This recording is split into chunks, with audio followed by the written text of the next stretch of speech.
sort of thing, stormed out in a mood. Curtain call shows that you won't leave soon. Just gotta get your head in the right place. Alone, so you fake it. Come back, but you're not changing. I thought we wanted the same thing. I'm so tired of running, and all the hearts you're running. Another small and apology. We all fake love the same way. Tell me what you really mean. I thought we wanted the same thing. Another lie to keep the peace. We all fake love the same way. A beating heart lies beneath your floor. Buried deep, the truth that you want more. I'll let you stay 'cause I'm lonely. Speaking soft, you say hold me. I fall for it every time. You always hear the same damn lies. We all fake love the same.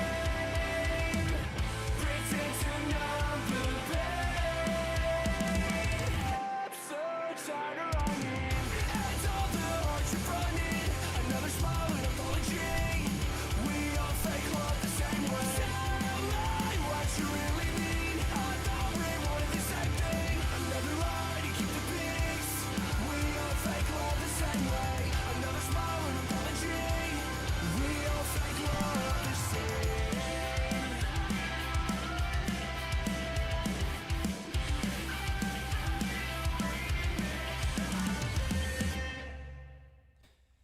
Hello, everybody. Welcome to another installment of Touchline Talk. As you can see, I listened to the people, yeah? You weren't happy with the red text representing YouTube. What have I done? They're all City Sky Blue now. So I guess if you're not a City fan, then you might be a little bit upset about that. But hey, the vast majority of these viewers are City fans. That being said, we do obviously accept non-City fans as well. But hey, I listened to feedback, and that was the main source of feedback from that. And also, look, you can just about see the little rat badge for my beautiful members. Look at that. Moderators have swords, and it's not just a boring little star anymore. This chat has the little rat to denote whether you are a member or not. I listen to feedback, yeah, it's a thing. The last thing I'm going to do is just see what it looks like with some borders for the moderators and the members. It might be a bit too much. It might make it a bit too messy. Maybe this will just be a nice touch. But that's just a little update for you guys. You see, we're always trying to improve the stream. We're always trying to improve the layout. We're always trying to improve the viewer experience. You know what I mean? It's, yes, exactly, Ultimate. Twitch, you can customize your color, so it will be the same as on Twitch.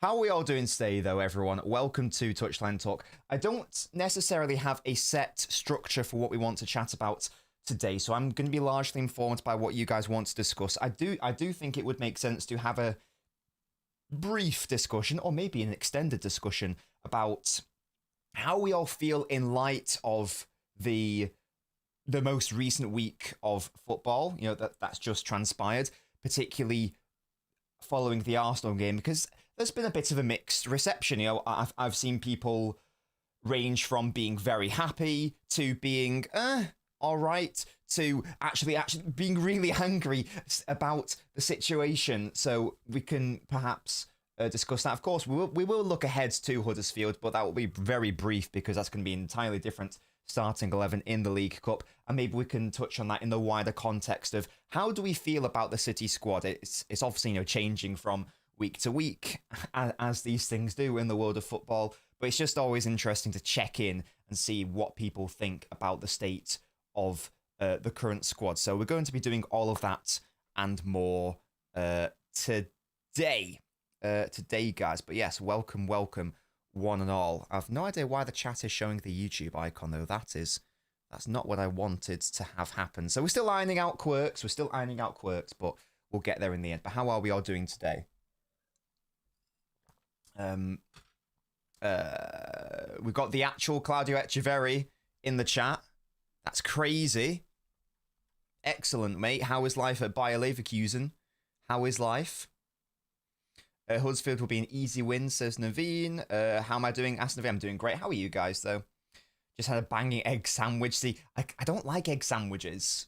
If I'm going to have, like, a bacon sandwich, if I'm going to have like a bacon and some bread and some eggs, I have a bacon sandwich with a side of eggs. You know what I mean? I don't like an egg being on my sandwich. I'm sure that makes me weird, but I just can't do it. I don't know what it is. I just prefer my egg to be on the side. Would you sign Vinny if he's available? No, he needs to try 10 times harder, or whatever he said that one time. I'm back. I didn't realize you went, JK, but big up to you. On the school run, excellent work, Essa. Naveen is gas, 2 wins, 1 draw, 1 goal conceded. Yes, no, I'm looking over there. I can look over here instead. Win the treble, lovely stuff. Why angry, Shul? It's been a successful week. I've seen some people get quite frustrated online.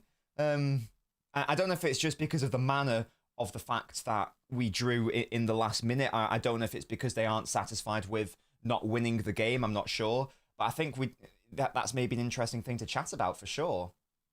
On paper, it doesn't look like a bad result considering we were leading for 80+ minutes. It's a bit disappointing. Indeed, ultimately, yeah, there's no doubt that we can be frustrated for sure. No, I'm currently watching Avatar, the Legend of Aang right now.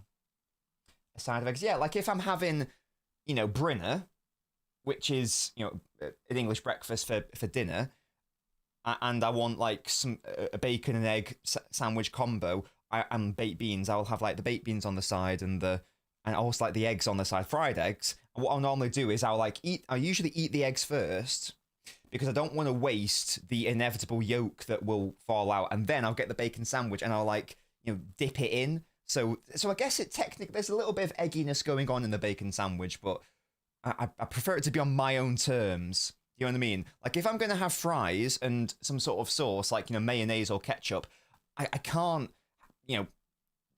just squirt all the ketchup or mayonnaise onto my fries. I need to be in control. Yeah? So I take the fries and I dip them. I'm a dipper, not a spreader. That's such a fucking weird start to the stream. Anyway. Anyway. Let's commence, shall we, by discussing, I guess, and building on, what did we learn from that Arsenal performance, and what did we maybe learn about the performance of the team from like the start of the season to like the last week. Because I do think there has been a bit of a shift. I do think it has helped that Pep has just gone, I'm going to lock in the exact same starting 11 for these 3 games in a row. I do think that has helped. I think we saw a lot of shifts and rotations in what Pep was thinking his best team was. I still think he's trying to figure it out. He's clearly now decided that based on the available players, this is the sort of side that he wants to go for the most part. We'll have to see if any other injuries happen. Be interesting to see what happens when Ait-Nouri comes back into the side as well. But yeah, Puneet asks who is injured for us. We've still got Marmoush out. We've still got Shirky out. We've still got Ait-Nouri out. We've still got Kovacic out, but like he can hold bench basically every single game, to be honest. And I feel like I'm missing. Stones is still technically out. I don't think he was on the bench. Oh no, he was on the bench, wasn't he? Didn't he come on against Arsenal? Am I being stupid? No, Ake came on. I'm getting my brain confused now. Was he on the bench against Arsenal? / did he even come on? I feel like he came on. Am I being dumb? I might be being dumb. I'm being dumb. Yeah, he didn't come on. No, he did come on. 87th minute. Yeah, I'm not being dumb.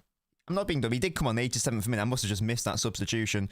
But yeah, so he came on. So Stones isn't injured. Great. Yeah, so it is just Shirky, Marmoush, Ait-Nouri, and Kovacic. I'm not being mean to Kovacic, but he doesn't. I don't really care that he's injured. That sounds really mean.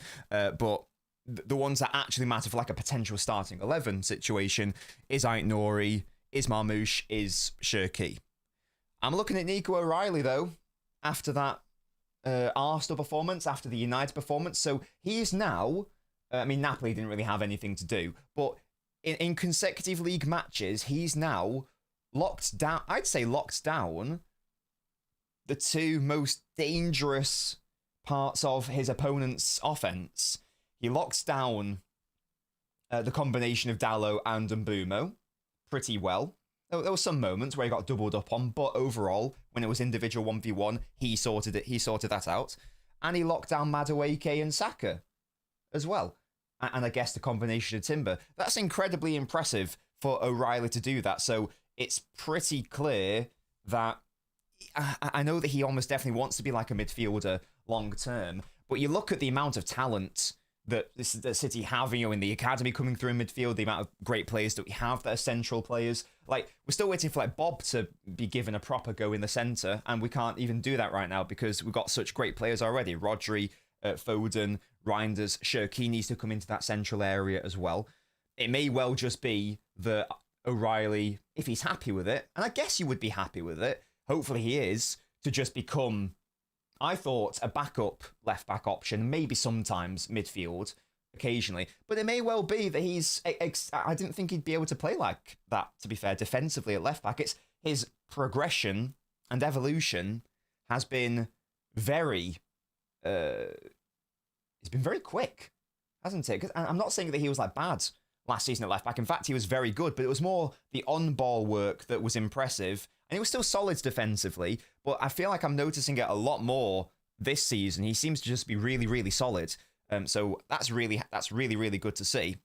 And it will be, as I say, fascinating to see when Pep has both Aït-Nouri and O'Reilly fit. Will he immediately throw Aït-Nouri back into the side, or will he make him sweat a bit? Will he go, oh, actually, O'Reilly's been playing pretty well for the past few, hopefully by that point, weeks/months. Is that going to be a thing? So that remains to be seen, of course, but it's good to see that O'Reilly does provide a lot of what Aït-Nouri does in possession. Not to the same level, like Aït-Nouri is still better going forwards. However, it's a thing. You get me. Love from Kenya, big up to you. Kem, this predictive script sometimes. What's that in reference to, Dave? He's going to pass the Salah test soon. If O'Reilly switches to left back, he could become world class, says JK. I don't know if I go that far, but hey, he's already exceeded my expectations this soon, so it could absolutely be a thing. Bob ain't getting a go in the centre, otherwise we definitely have to get a right wing, says E Inc. It's a shame because I do think like long term that is his position. It might be because of the small sample size, but I feel he's had his best games for City in that left back position rather than midfield. No, this is definitely right. O'Reilly's never had a proper run in the centre, really. I think he's only like started a couple of games in the midfield. But even if we're looking to games where he started at left back and like inverted into midfield, so he was arriving into those positions, there were those games where he did struggle, like the Wolves one sticks in the mind, where he was asked to be that inverting option, and he did struggle to a degree. I know it was like a season or two ago, it was probably at the start of last season, was it, where he started the Community Shield in midfield and looked lost, and then he played against Spurs in midfield and looked lost. I thought Jacob Wright actually looked more assured than him in that game, and maybe that's just like early nerves, but he's never really had those nerves at left back off ball, so maybe that is definitely a thing to keep an eye on, absolutely. It's a very good problem to have, though, isn't it, that situation? In a similar vein, and I guess like this does link back to like what we are chatting about today, which is, I know, is it one step forward? Is the squad in a better state than maybe some thought? And the fact that I'm now talking about players who are really good, like Aït-Nouri and Marmoush. I'm going to get onto Marmoush and Doku right now, and I'm asking the question of, are they like a guaranteed they are going to immediately come back into the side and start? It's interesting because if Doku keeps playing like this, you can't really justify dropping him, can you? Has he been our... No, I guess you'd probably say Foden's been our best player across all three games, but Doku's probably... You could argue Doku's been the best. I'd say Foden over the three, but you can argue Doku's been the best. He's certainly up there, and I never thought I would be saying this early into the season, again, I know injuries have been a thing, I didn't think I'd be saying this early into the season that, oh yeah, I'm going to be starting Doku in general over Marmoush right now. I just thought that Marmoush was like a guaranteed starter, but Doku has, I don't know what it is.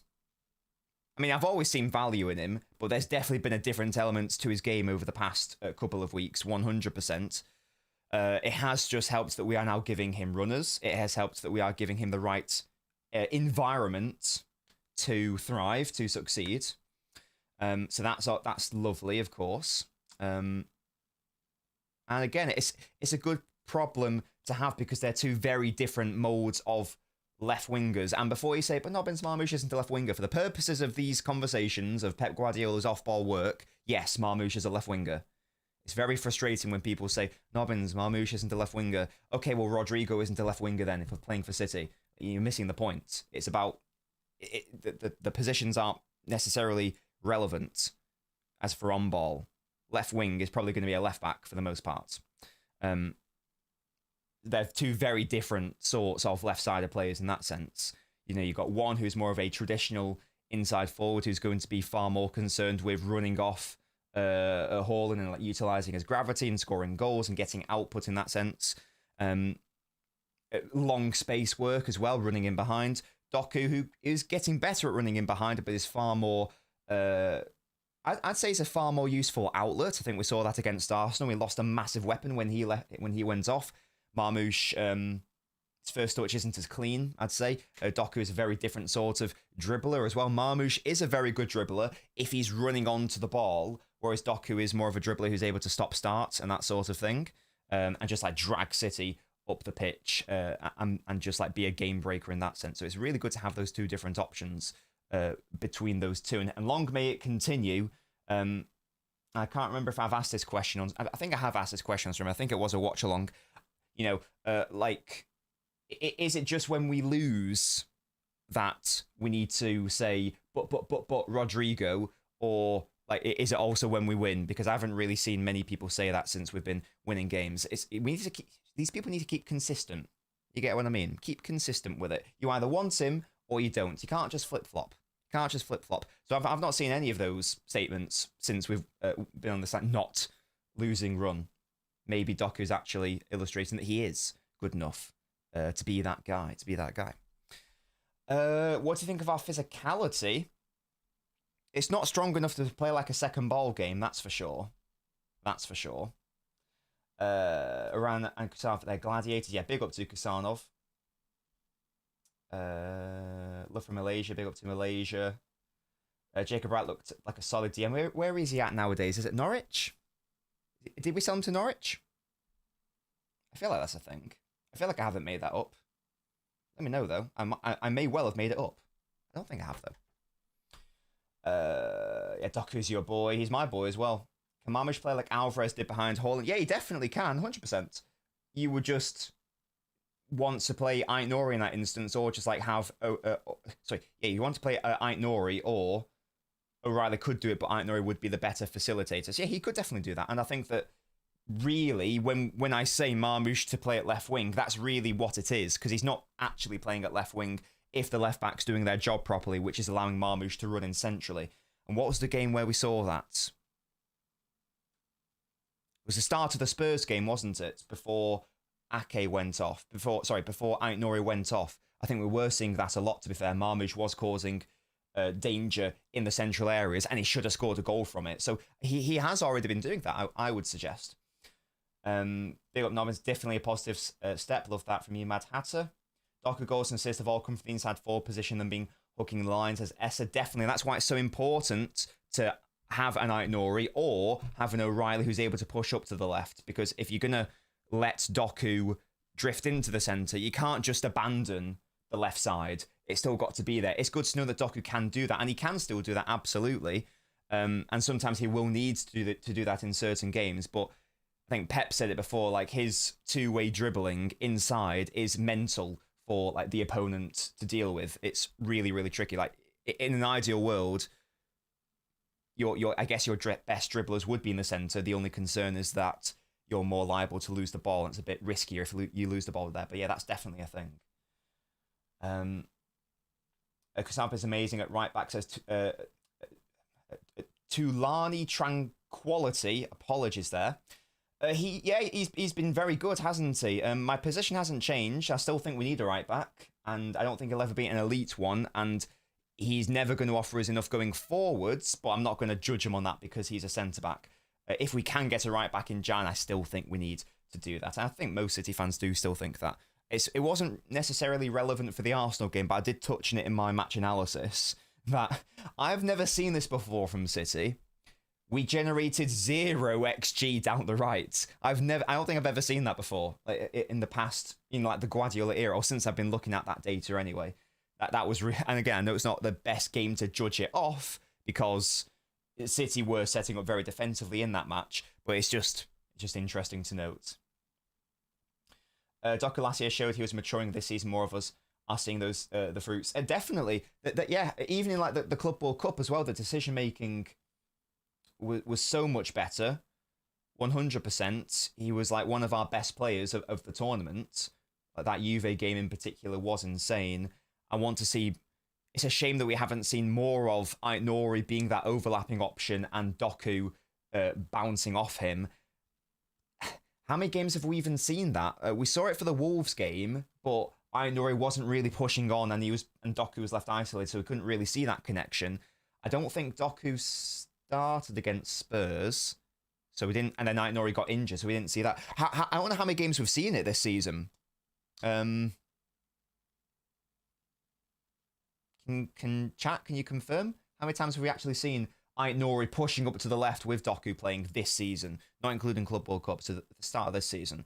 As I say, they shared the pitch against Wolves, but that wasn't the dynamic. I don't think they shared the pitch against Spurs because Marmoush started, and yeah, I think that's a thing. So if we haven't seen it, I don't think we have. That would be really good to see as well. Soon 30k, says Alex. Yeah, what are we on now? What are we on nowadays? We're doing pretty good. We're on 29,208.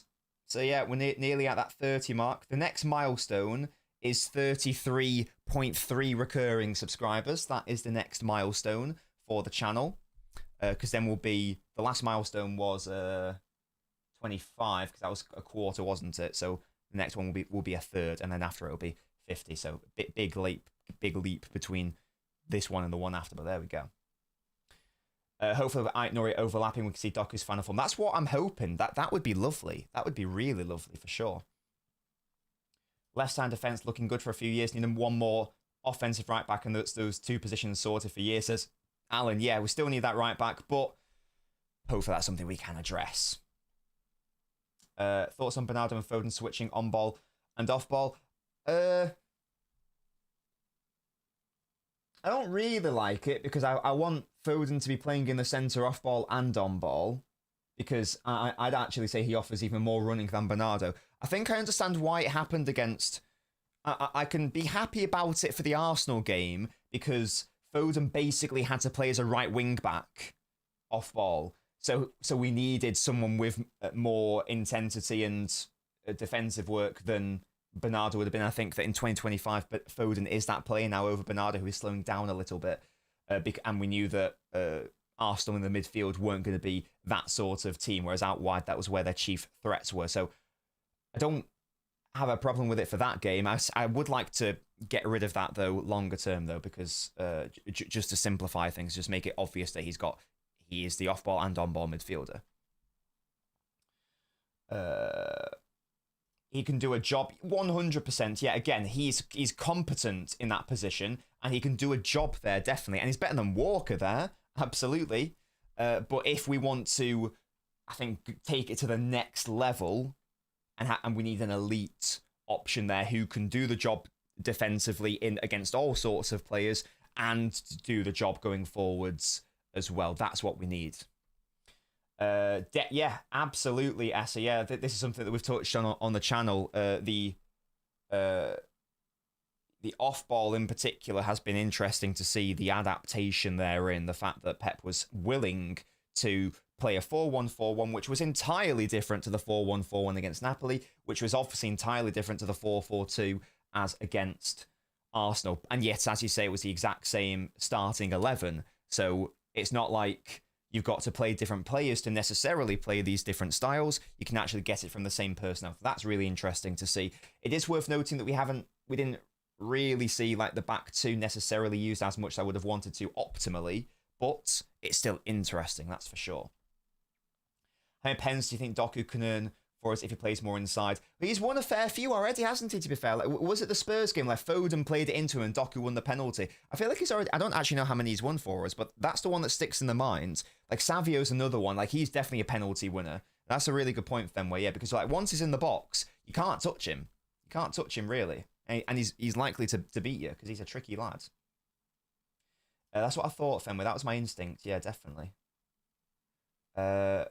got to do something about making the right side productive. I know Bob or Shirky when fit. Yeah, definitely, Dave. That will also be helped by bringing in a proper right back, but you are absolutely right.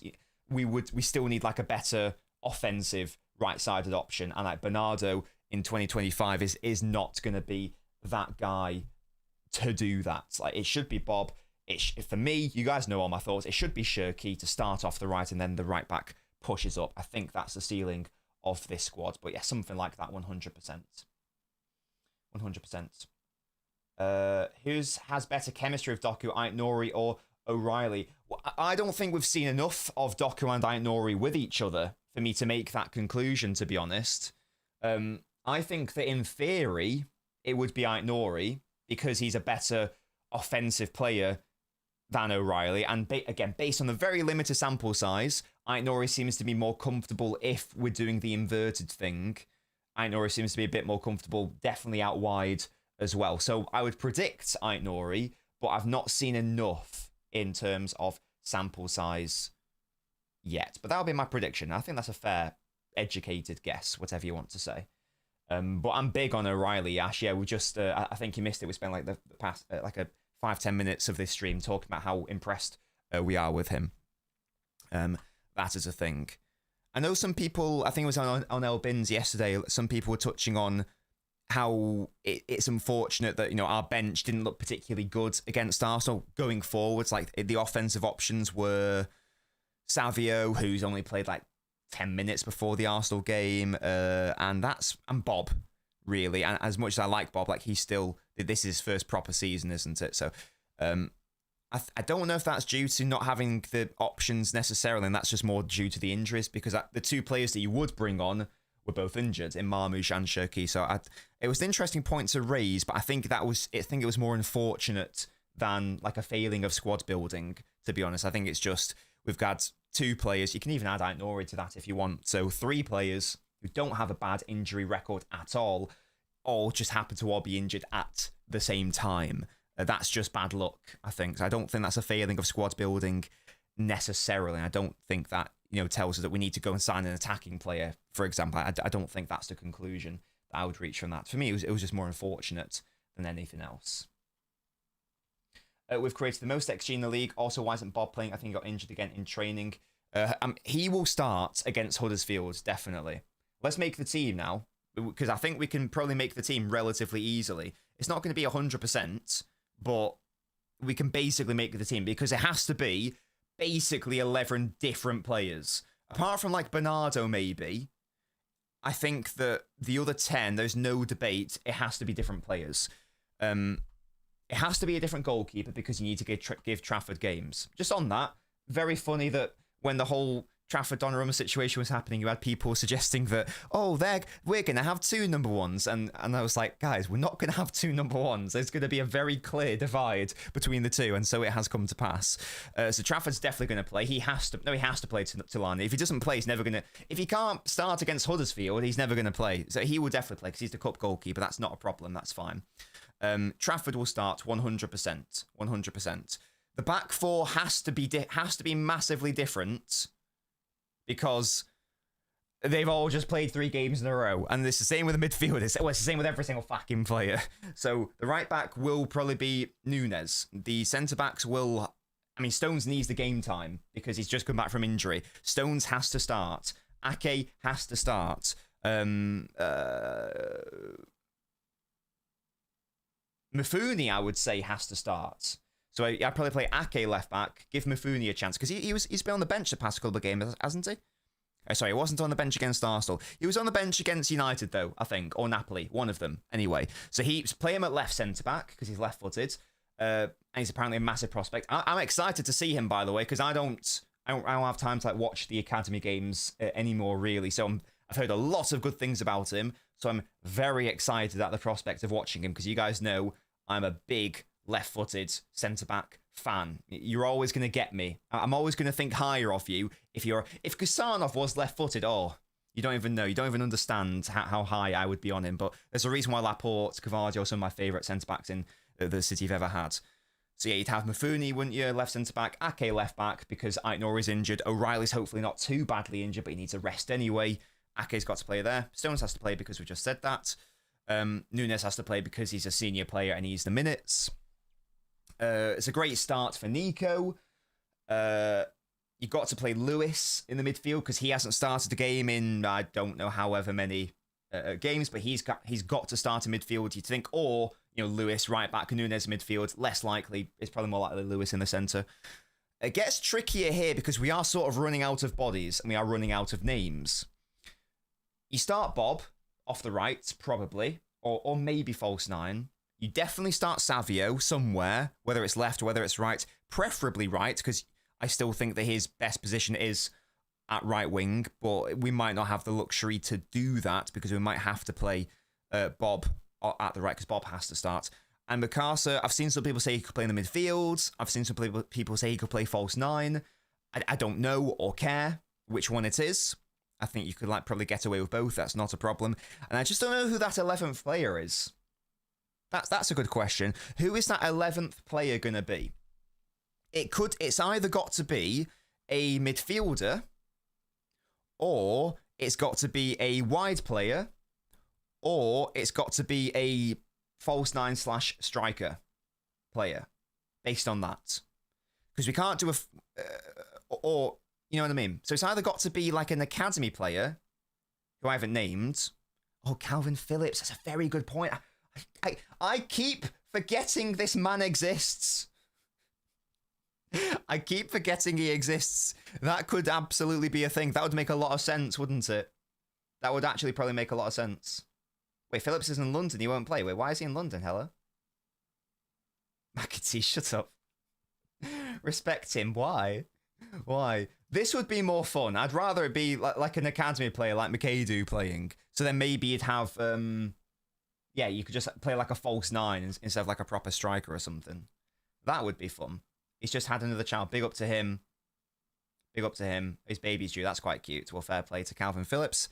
Well, there you go. Well, sadly, his baby's cost him a league start here. Don't have kids, everyone, because it will cost you a league start, an EFL Cup start against the mighty Huddersfield, the mighty Terriers.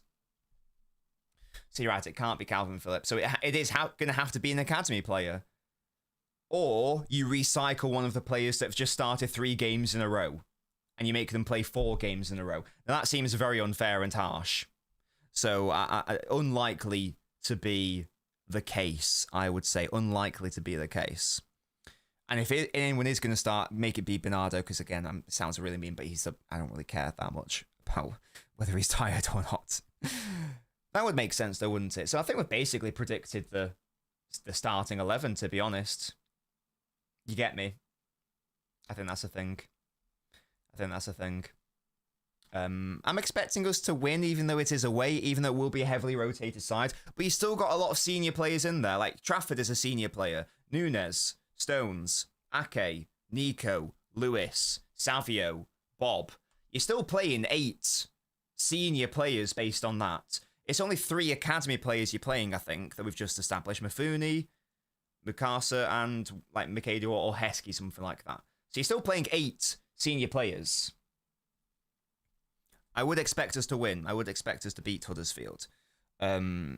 Even with that context being a thing.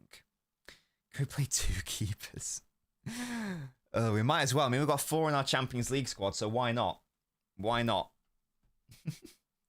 Can you guys please educate me? What position is Heskey? And aren't there 2 of them? Aren't there? Isn't there aren't there Heskey brothers? Have I made that up?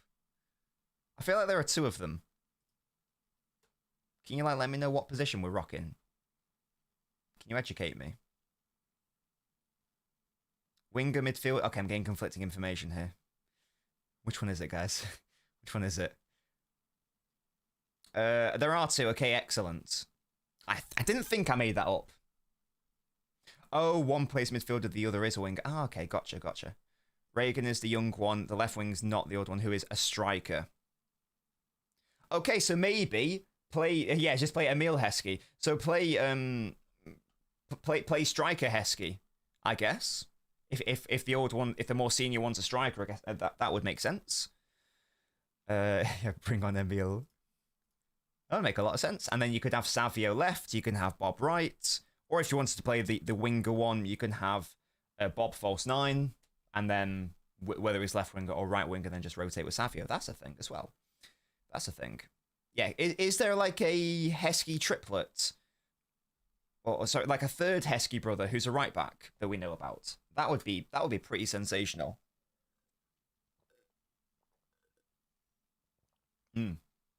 Don't send Pep to Huddersfield, send Linders and Kohler to Manchester, James. Oh gosh. Jane's a striker. Reagan's a left wing. I prefer Reagan, more exciting and direct. Okay, interesting. So both options work though. Like you could have Reagan left wing, play Bob false 9, Savio right. I'd prefer that, to be honest, because I do like Bob in central areas. You guys all know my thoughts on Savio. I think he's better at right wing. You could do it the other way around. You could just have Jaden as the striker, Bob right, Savio left. That also works.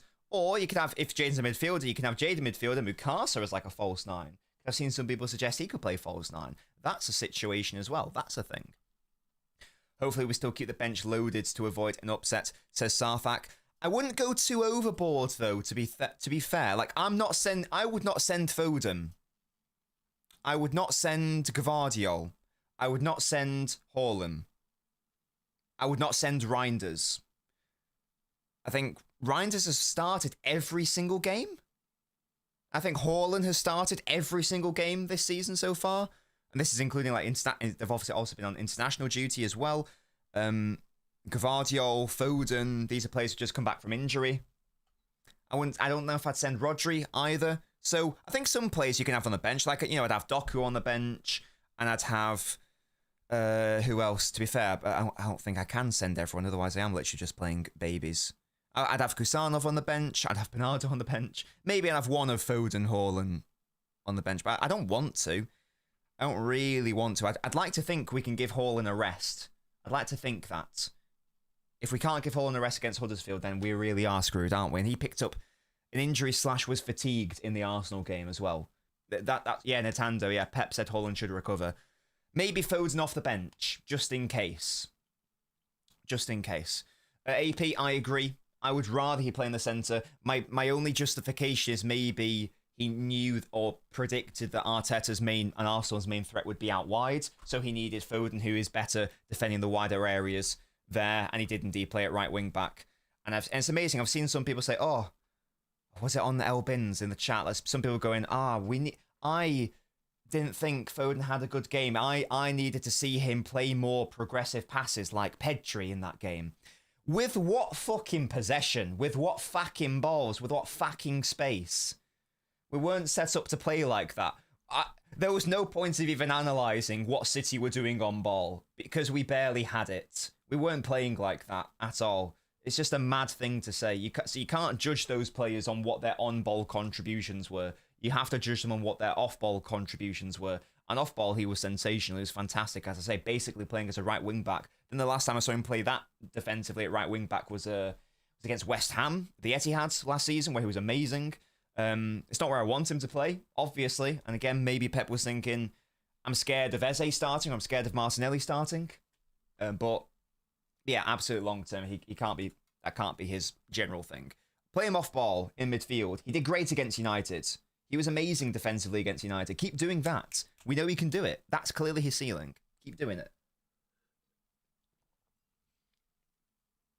Definitely, Dave. Yeah, definitely. In the circumstances of the match, he had a great game. That is undisputable. That is not in dispute. That is undeniable. That is undeniable. Undeniable. We need another goal source other than Haaland. It's an interesting one, Brendan, because you are correct. This is a bit of a double-edged sword, isn't it? Because on one hand, you have people rightly saying we need to do everything we can to create for Haaland because he's our main threat and he's our main goal scorer. Like, we need to do everything to accommodate Haaland and create for him. But then on the other hand, and this is often the same people are saying, oh, but no, it's really bad that we're so reliant on Haaland. It's a very tricky balancing act to try to deal with. And apart from Reinders, I don't think anyone scored more than one league goal for City this season. Is that right? Because Ryan's obviously got 2 against Wolves. I think everyone else has only got 1 who has scored a goal in the league. Like, Foden's obviously got more than 1 in all competitions. But in the... No, he doesn't. No, he's only got 1. I'm thinking of an assist, sorry. I think... It might be all comp. It might even be all comps then. No, Doku. No, and it must have been the league one. It must have been the league one. Wait, Ryan scored 1. Didn't he? Am I being dumb? Did he not score 2 against Wolves? Did he not get a brace? Or did he get a goal and an assist? No, he got a goal and assist, didn't he? Yeah, you guys. I'm wrong. Yeah, you're right. Yeah, I'm getting confused. I'm trying to add assists here, and that wasn't the stats. Yeah, so everyone apart from... No, only Haaland's got more than 1 league goal, therefore. That's what that means. Yeah, only Haaland's got more than 1 league goal. I think it's 7. I think it's 7, which is crazy. So big up to him, of course. I don't have a problem with it. Really, I don't think that we've been bad going forwards in like the past few games. For example, I mean, Arsenal doesn't really count.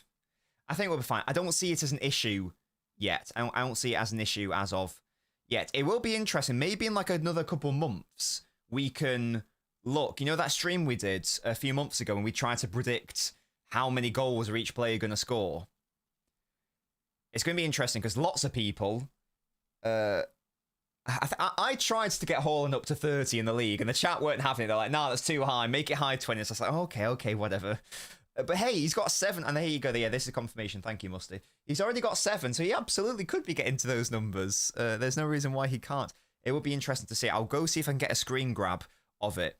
I do think the chat were very optimistic about Shirky again. I think I only wanted to put Shirky on like 6 or 7, if memory serves, and the chat wants to put him like more like double digits, I think. Obviously, an injury is a thing. He has already scored 1, though. So, you know, maybe that's a thing. Oh, this is in the league, though, James, to be fair. We're just talking about the league. We unlocked the so-called best defence in the world, says the Blue Lock. Ha ha ha ha ha. Arsenal still should have had 2 of Haaland squared to Foden. Yeah, that's so... Very frustrating. And yeah, Foden should be on 2 league goals, but that was a bit of a madness. Hopefully he learns from that. Oh, sorry. My bad, James. It's 6 in the league. My bad. 93 goals. We got to score minimum, says Matthew. I think that was like the average, was it? I said 31. I'm backing that. I love that from you, Dave. Love that from you. Is that in the Premier League as well? I assume, yeah, in all comps, he's going to get way more than that, I'd like to think. So that's a good thing. That's a lovely thing. We spoke about Huddersfield. We've touched on our City making progress, and we've touched on that within the context of like City's squad and like players needing to perform. So Aït-Nouri and Marmoush are out, so O'Reilly and Doku need to perform in their stead, and indeed they have. Shirky's out, so we need like Foden to be our main creative force, and he hasn't disappointed there either. That's been really good to see. So the players are really filling the potential shoes of those injured players, which is lovely to see. What else could we talk about today? What else would there be to discuss? What do you guys reckon? What should we chat about? We can just make it a Q&A thing, but let me know what you reckon. Talk about the Ballon d'Or. I guess we could talk about the Ballon d'Or. The problem with the Ballon d'Or is I don't really have strong opinions about it because I basically gave up on the competition when Haaland didn't win. I always knew that it wasn't strictly the best player of that season to win it because there have been some weird results in the past. Like Jorginho was not the third best, did not have the third best season the year that he finished third, for example, but he won the Euros and he won the Champions League. So that is how it works. Haaland was robbed. That is an objective reality, and I'll fight anyone on that. And in fact, no, I won't fight anyone on it. I can't be arsed dealing with you if you don't think he was robbed, if you don't think that he shouldn't have won it. If you don't think he should have won it, sorry. That's madness. So I basically lost interest in it. I was happy that Rodri won it, obviously, but it's just it's a thing. Like, Palmer got 8th, for example, didn't he?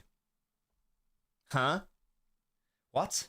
In what world did he have the 8th best season last year? It's very odd.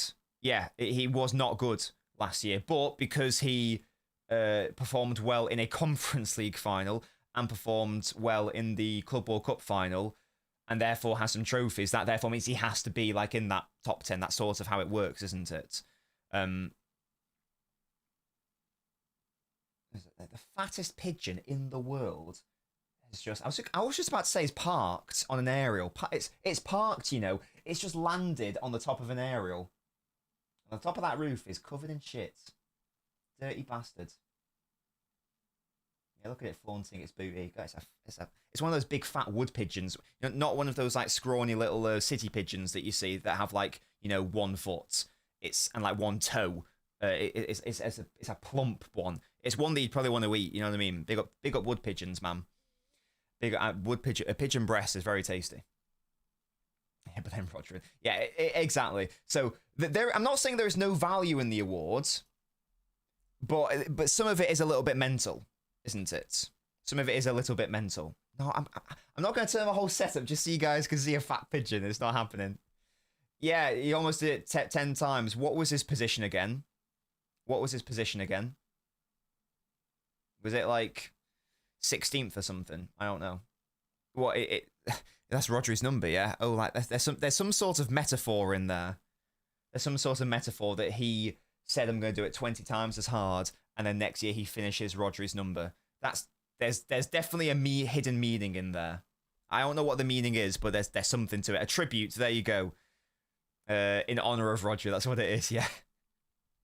And this is the thing as well, you know, like big up to Donnarumma for winning the Yashin Award, but he wasn't the best goalkeeper in France last year. I'm not being funny, but he was not the best goalkeeper in France last year. This is why, like, it's fun to like win the awards, but it doesn't necessarily mean anything at all. So it's like one of those, isn't it? Have I got a... I don't know why. I read that as private pub. I was like, I'm not a landlord. Do I have a favourite pub? No, not really. I don't really do pubs, to be honest. Like, if I'm seeing my friends, I will go to one, but I don't really care. I prefer bars, and I prefer like cocktail bars, and I prefer like restaurants rather than pubs, to be honest. I would recommend Grand Pacific. I know you're not asking for a pub. I'm going to give you a place better for cocktails instead. I'd recommend Grand Pacific. They do some of my favourite cocktails in town. Go for the smoky old fashioned. That's my drink of choice. It's delicious. Yeah, I don't really do pubs. I'm fine with the spoons. Like a spoons is absolutely fine. There's no problem for me there. There's no problem for me. But I'm not much of like a beer drinker. I don't really do beer. I couldn't tell you the difference between like IPA, pale ale, Badaladala, that sort of thing. In fact, what I do, this is probably insufferable. I will ask, especially if it's sort of like a bougie, a bougie like pub or whatever, you know what they do, like what's it called? It's not gastro. I don't know what the term is, but it's like sort of like where they do like a really specific sort of pub. I don't know what term I'm after here. I will ask the bartender. I'll say like, "What's your favorite beer? Like, what do you think I should go for?" Because it's all basically the same to me. I don't really like the taste. I'll just do it like if everyone else is having beer and I can't be bothered. I'll just say, "What would you have?" And I'll like have whatever they recommend me. I liked it, but that's good because then I think they like being microbrewery. I think that's what it is.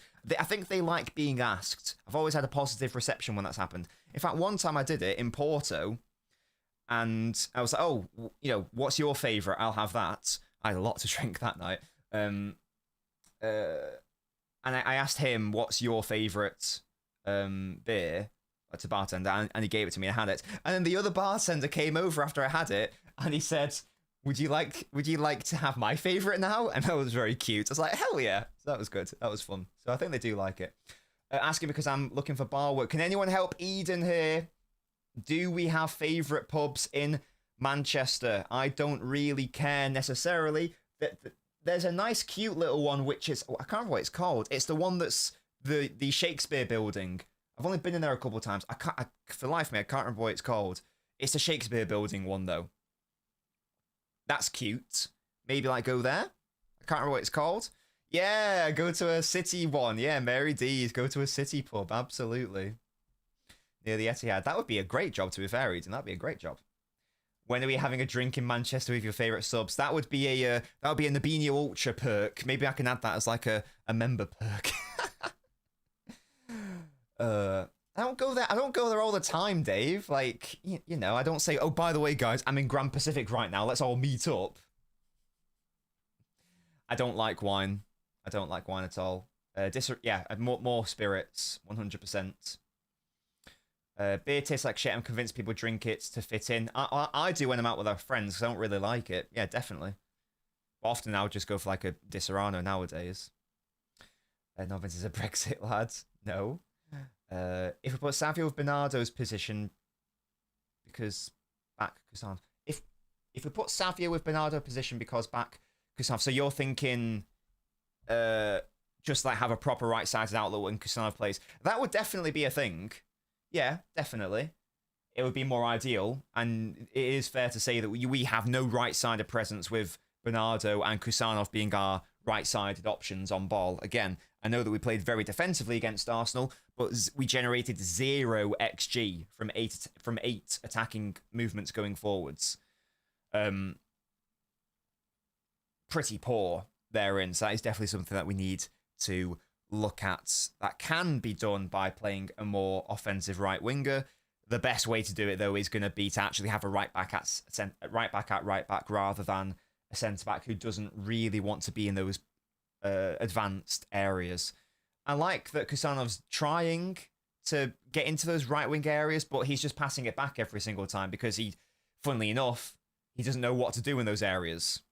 So, you know what I mean? When's the meet and greet so we can jump you? See, Matthew, this is why I can't do meet and greet, because I've got people like Musty saying, can I jump you? Like, you know what I mean? I don't like wine, to be honest. Would you miss anything in terms of pressing if you take Bernardo off, though? No, like, I think there's a very... We're in 2025 now. I don't think it is fair or correct now to say that Bernardo is a better off-ball than Foden anymore in the centre. Not based on the evidence I've seen. No, I can't believe that for 1 second. The midfield performance off-ball that Foden put in against United is better than any midfield performance I've seen Bernardo put in for the past, I don't know, year. When was the last time that Bernardo put in an off-ball performance like that Foden did against United? I don't know if I've seen it in 2025. So I don't think you miss anything. I think that nowadays Foden has a far better engine than Bernardo. I think that he's more switched on. I think that he's faster as well, so he can close down players more so. You can argue that Bernardo's like nastier, I suppose. But to be fair, we saw that in the derby as well. When Foden was like giving it what for to Bruno Fernandes. So he does have that side to his game as well. So I don't think so, personally. I'm willing to have my mind changed on that, but based on what I've seen, I don't think so. I don't think so, to be honest with you. We just now need to get into the groove, or well, Pep needs to do it, just like allowing him to be off-ball and on-ball in the midfield. We saw how brilliant he was against United in the derby. Just let him flourish, let him play in his best position, off-ball and on-ball. It's not a problem. Not a problem to me. When's the next drunk watch-along? It probably won't be until like a cup. We normally only do like a couple of seasons, like the FA Cup final and the Champions League final. Those are really the only times when we do it. So probably FA Cup final, Sam. So we'll be waiting a while for that one. Promise we won't jump you. Come outside, says Matthew. Yeah, definitely not, mate. I'm respecting him, but you tell me the last time that he had a game better than Foden off ball in the midfield. You know what I mean? Bernardo King of shithousery and antagonising his opponent. Yeah, definitely. Bernardo's got a little tame in terms of his goal threat, unless it's Real Madrid. Yeah. No, definitely. Definitely. I feel like we should have one more. As I say, I didn't really have much to say today. I think I touched on a lot. Sorry, I'm going to drink from the bottle now. I feel like we touched on a lot. What's it? in the post-mortem, so I don't have too much to say about the Arsenal game. He was an anonymous user, but you know who else was very good at winning second balls against Arsenal, which also led to the goal? Foden, as well. Talk about Burnley. Talk about Burnley. Hell yeah. It's at home.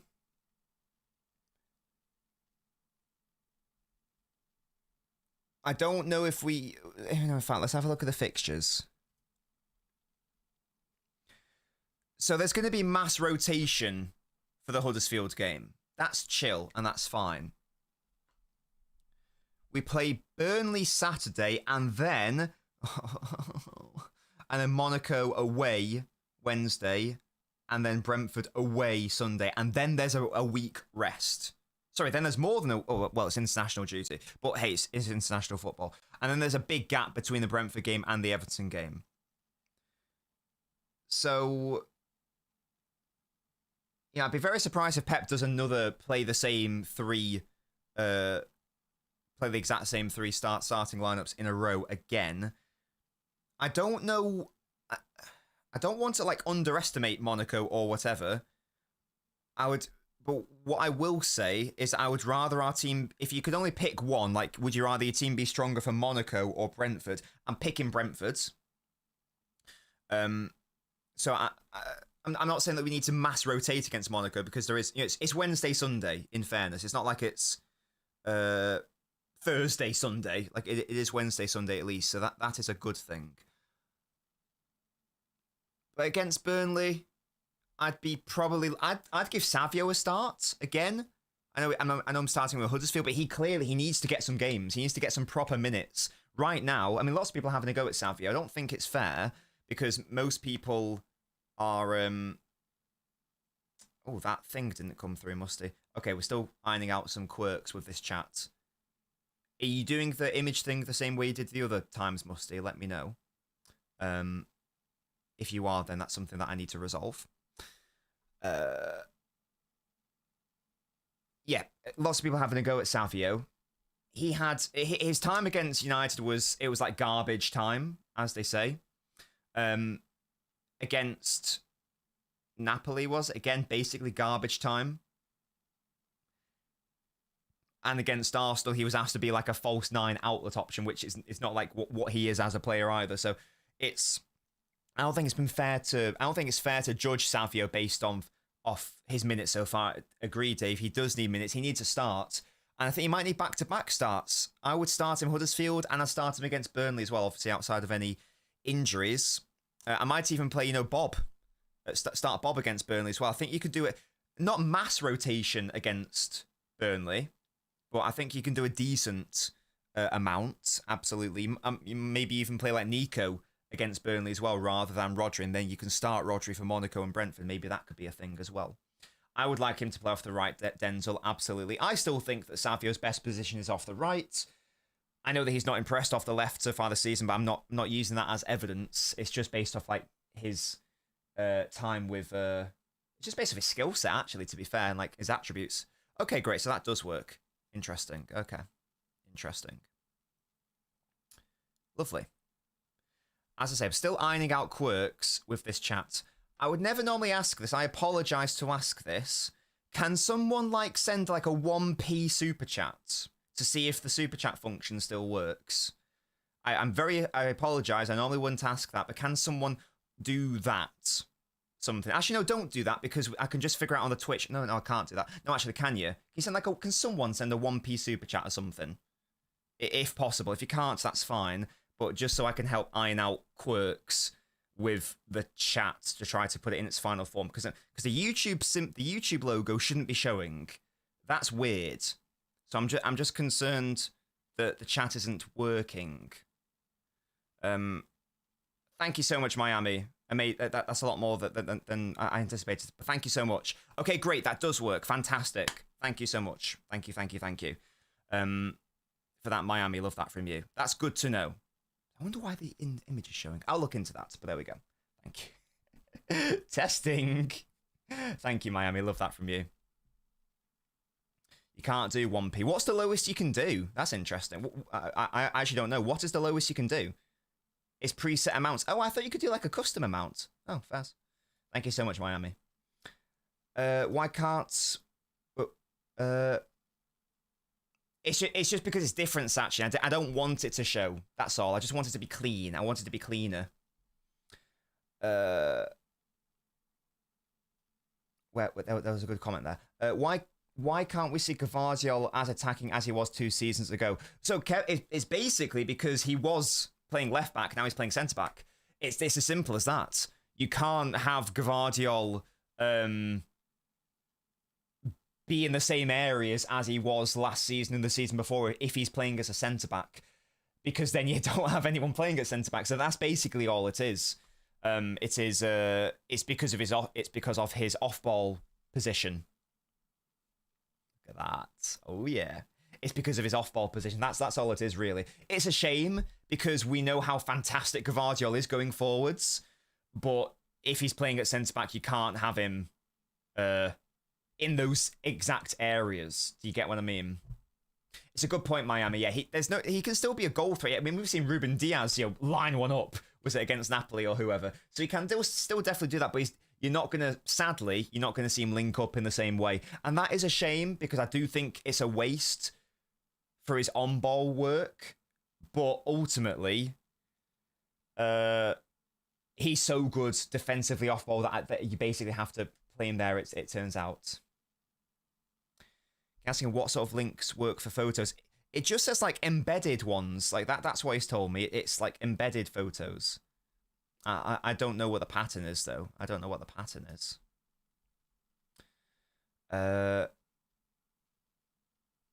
Seeing the stat on Twitter saying we've created the most open play expected goals in the league. Is that real? That's interesting. Huh.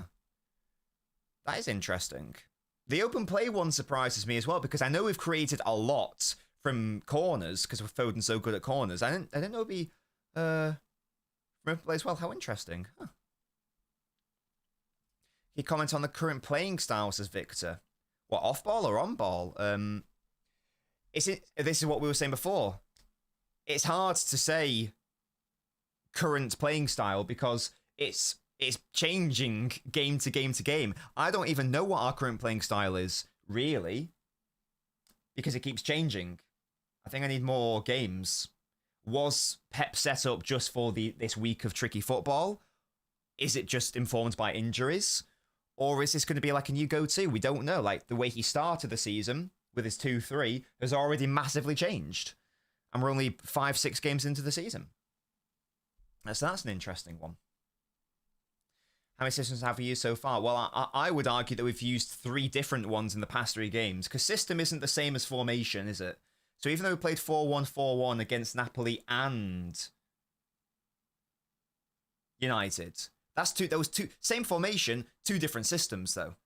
So I would argue 3 different systems in the last 3 games. 2 different formations, 3 different systems in the last 3 games. And then if you want to make it the last 4 games, then I would argue it's... No, I wouldn't. No, I wouldn't go that far. No, I'd say the United one was similar to Brighton. They were the same frailties. No, I changed my mind there. No, but it is definitely 3 in the past 3 for sure.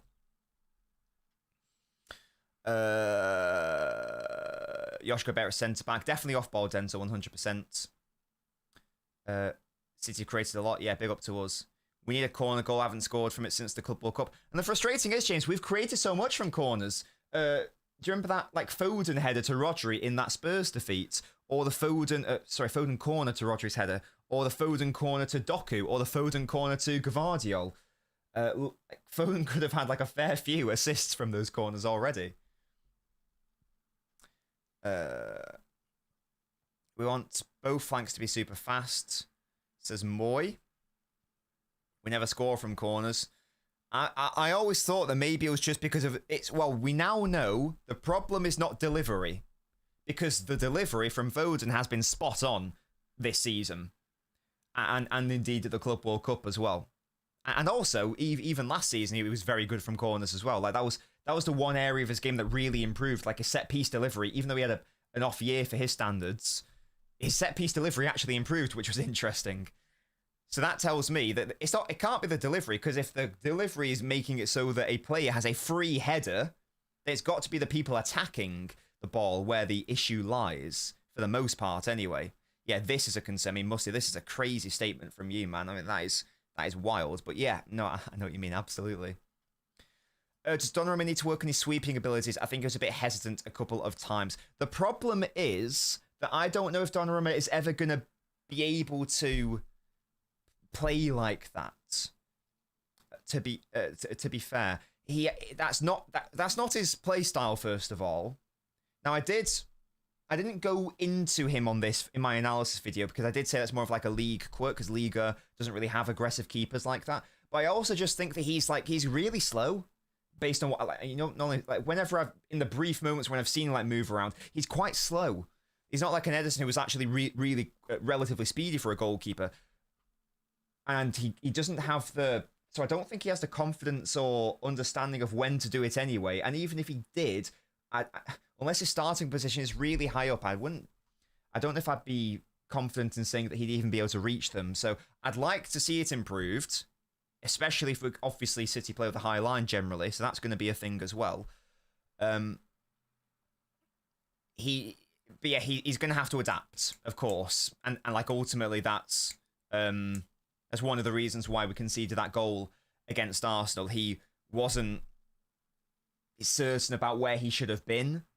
Like, if he was going to come out off his line, he had to come out and commit. That would have been the wrong decision, by the way. But if you are going to do it, you have to do it.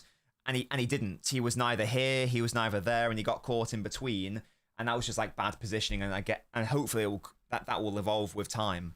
But yeah, I love De Bruyne, but I love De Bruyne, but yeah, the corners were gash. And I don't get why they were. Because Rice, seemingly overnight, went from no one rated him for taking corners to now he's one of the best corner takers in the world.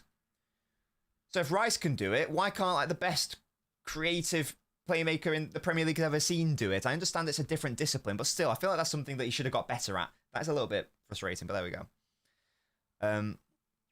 Indeed, Satch. I don't think he can do it, but yeah, we'll see. Sky Blues COC says we need a proper left and right back. We've got a proper left back in Nori, to be fair. These are often underrated positions. I think they're very important. Rico looks a newbie, still ain't Kasanov, no impact forward, and I miss that. We definitely need a right back, definitely. I'd love a right wing aggressive in the take on like Doku, some like Madueke, but obviously not him. Savio, I've seen Savio be aggressive in the take on. I think we will hopefully see that element of his game. Bob's also that sort of player as well, to a degree. Absolutely. But I haven't asked once this chat, guys. But come on, let's get the likes up. I want to get to 115. You know the drill. You know the meme. Let's get to 115. That's a thing. Do you miss Eddie or are you over it? What I will say, again, in fairness to me, because no one's done it here, to be fair, but in general, I wanted Ederson gone, and this sounds really mean. I wanted Ederson gone. I didn't ask Nobbins, and it was after the Club World Cup, and I said, right, I'm done with him, basically. We have to move on. We have to definitely replace him now. So I've been on that side of things since the Club World Cup exit, to be honest with you. I've wanted Ederson gone since then. I didn't want Trafford to come in. I wanted Garcia. I wanted Costa. I wanted Chevalier. I wanted one of those players. A player who is still excellent at shot stopping, but also very good with their very good with their feet as well. That's what I wanted. So I mean I miss Ederson because he was like a City legend, but I wanted Ederson gone after the Club World Cup exit, and I wanted his replacement to be one of those since then. This is why it's interesting when people like on Twitter will say, I can't believe people didn't want like a better shot stopping goalkeeper. I don't know if anyone was saying that. Who was saying that? Who was still in like the Ederson camp at that point? Like even after the club, I'm the biggest Ederson defender. But I'd like lost my patience with him. I was like, no, we need. He's clearly not got his head in the game or whatever. We need an improvement in respect to shot stopping. All the goalkeepers I suggested are big shot stopping improvements. I don't know who was suggesting. Oh, to be fair, Musty, yeah. But but the people these people are referring to, I don't think they've understood the argument. I don't think the argument was ever that we shouldn't get a better shot stopper. I think basically every City fan wanted a better shot stopper. The debate was just which one and how much of the on-ball work are you sacrificing. That's my problem. And this is pissing me off, Satyam. He has been unbelievable this season, and it's pissing me off. Because he's also been, he's been, some of the saves he's been making have been insane, by the way, like ridiculous level of shot stopping, and his on-ball work is even better than I thought it was. It's even better than I thought it was. Now, and I didn't properly scout Garcia because by the time I'd got onto starting the scouting process, he'd like been confirmed to go to Barca, or it was basically a certainty he'd gone. So I was like, well, I'm not going to waste my time doing that. But that absolutely would have been an option as well. And like when people say, "Oh, do you still think it was a mistake to sign Donnarumma?" If you, I'm not going to say now because he's a City player, but I will. Yes, if we could go back in time and get one of those other options, yes, I would do that personally. I would do that because I still maintain that would be the better option. No one is saying don't get a better shot stopper, but it's a question of degree, and I don't think that sacrifice had to be made, and I still don't think that. And what's hilarious is, again, people asking, are you now going to admit you were wrong about Donnarumma? Lads, did you watch my analysis video? Everything I said in that video has come to pass. We've seen fantastic saves. We've seen inconsistency on claiming crosses. We've seen inconsistency in respect of errors. We've seen fantastic leadership and experience. My analysis video is aging pretty well so far. Pretty well. Let's wait and see.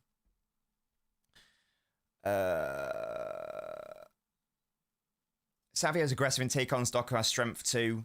So people think that's just aggression. Savio's aggression is calculated. That's important.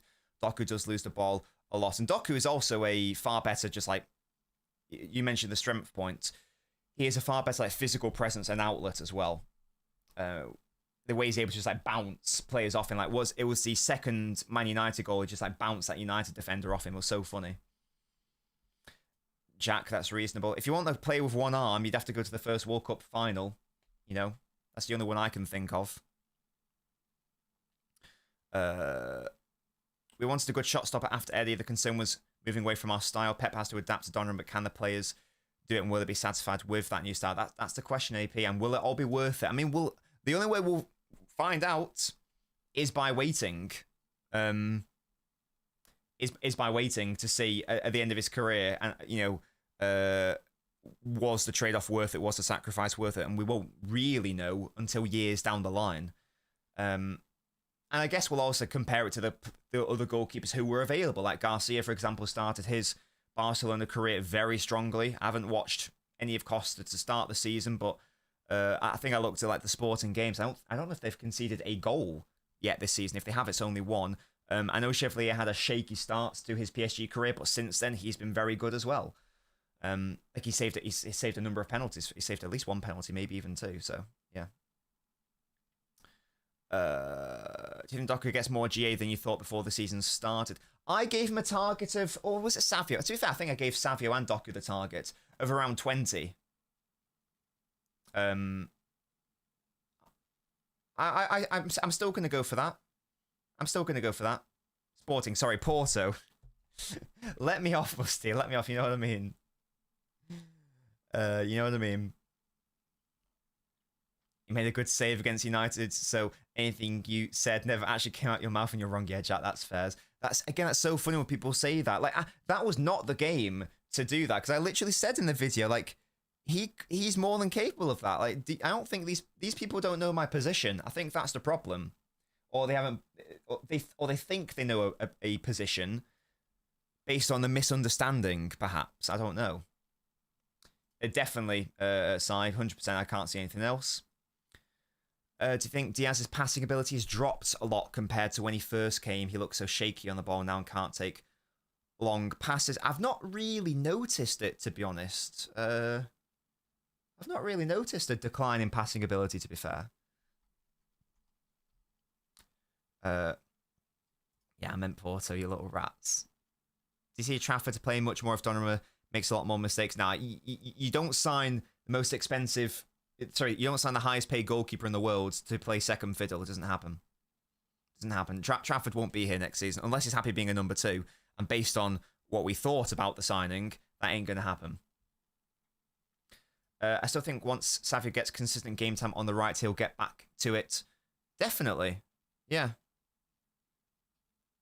Yeah, definitely. That would be interesting. So, because I know this is a point of contention. I know, like, LB, for example, really thinks that Savio's best position is left wing. I hard disagree. I still really think it's his best position's at right wing. I should probably do a poll, but I'm lazy. In the chat right now, what is Savio's best position, do you think? Is it right wing? Is it left wing? The reason why I think it is not one rather than the other is because I think that one has a higher ceiling than the other. That's based off what their skill set is. To me, he's more limited off the left. I understand that might be an unpopular take. You can't say right back, you little bastard. You can't say the bench. Don't be cheeky. There are 2 options here. There's left and there's right. No, less of that. Less of that. Yeah? You can only have those 2 options. I guess...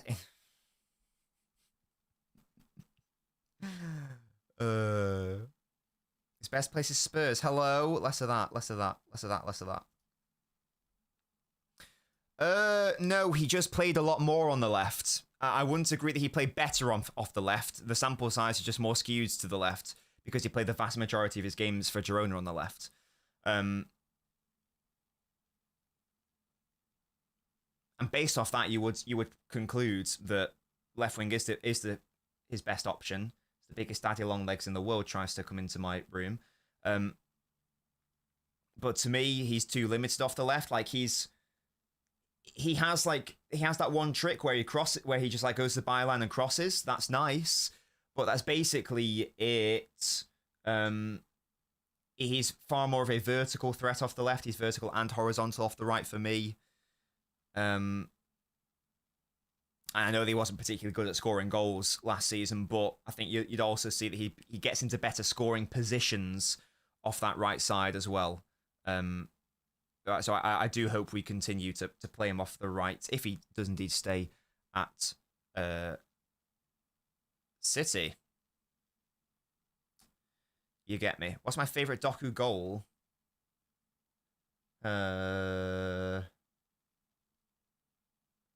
It's probably the Napoli goal. To be honest, like that was insane. I couldn't get over how good that was. I'd probably go for that one. I know it's recency bias, but I don't care. I'm going for that one personally.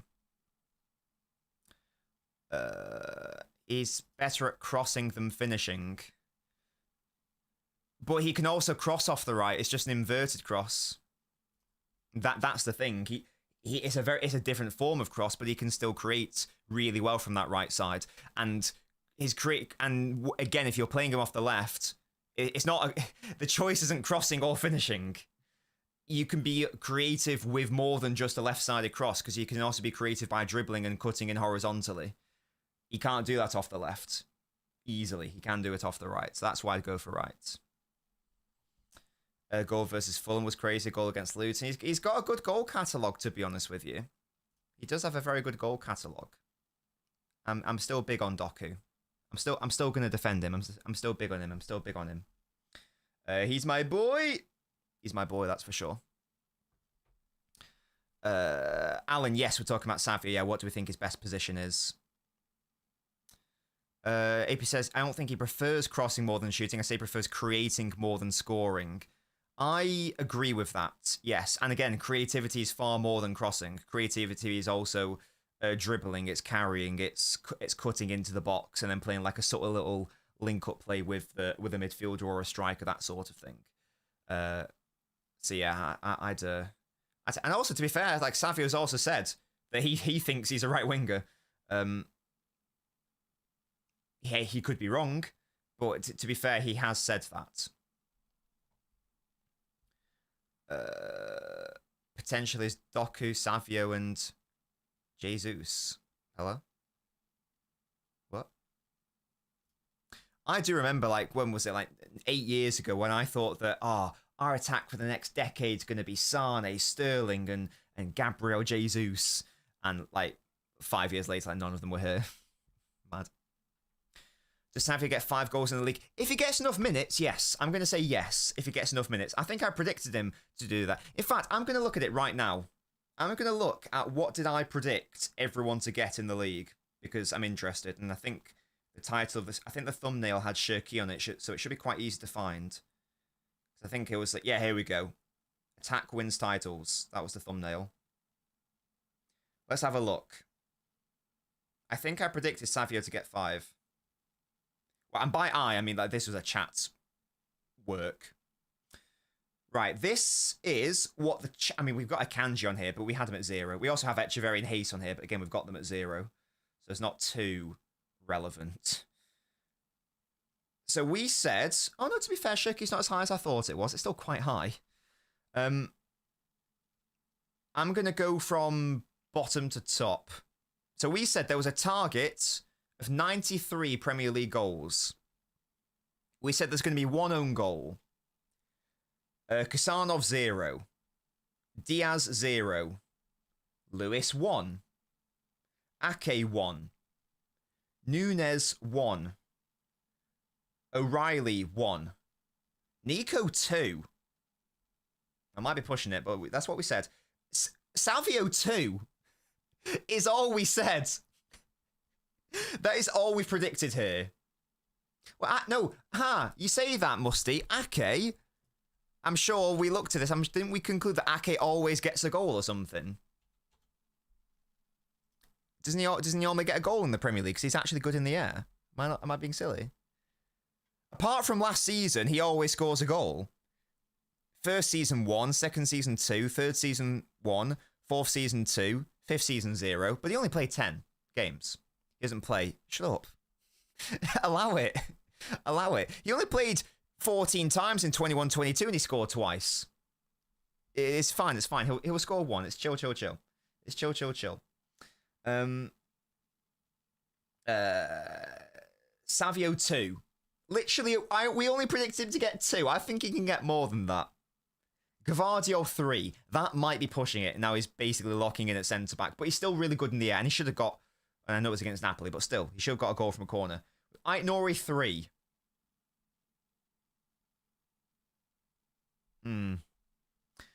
Bob 4. Doku 4. Doku might eclipse expectations here. He's already got 1. Rodri 5. Reinders 5. He's already got 1. We may have been underselling him there. Actually, no. Now I remember. I wanted to put Reinders like closer to 10. And the chat were like, nah, put Shirky, swap Shirky and Reinders. I was like, oh, okay. So Reinders 5. He's already got 1. Shirky 8.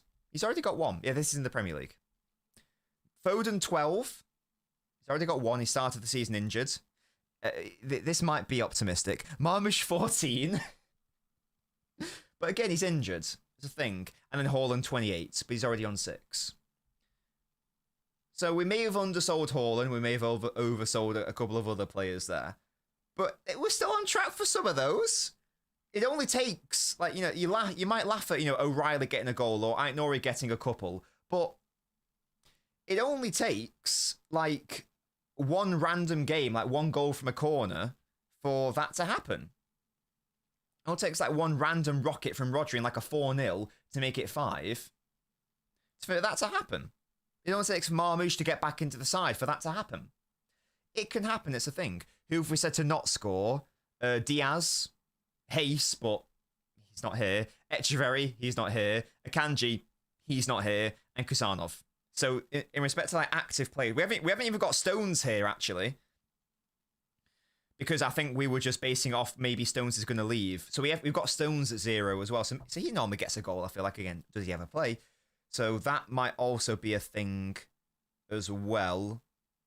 I guess you could swap Stones for Hayes and say that Stones is going to get 0 then in that instance.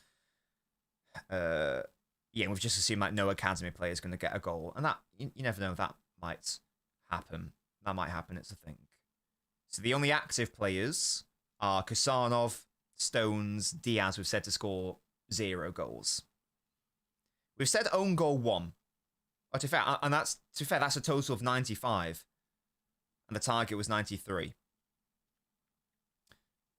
Look, we play Burnley next. There is no reason why against Burnley we win like 3-0, and Savio gets a goal. I don't know. Rodri gets a goal, and Haaland gets a goal. That could happen. That could happen. That's the thing. And if that happens, then Reinders is already on 2. He's already 2/5 of the way to his quota, and Savio's already halfway there. That could easily happen. And obviously Haaland getting another one. That's not a problem for me. That's not a problem. There will be some games where it will be inflated. It's all about the averages, though, isn't it? It's all about the averages. I think. Can I send the screenshot? Sure. I've just gone off the video now. Sure. But remember, to be fair, I mean, this was mine, but it was also the chat. So it was also helped by the chat.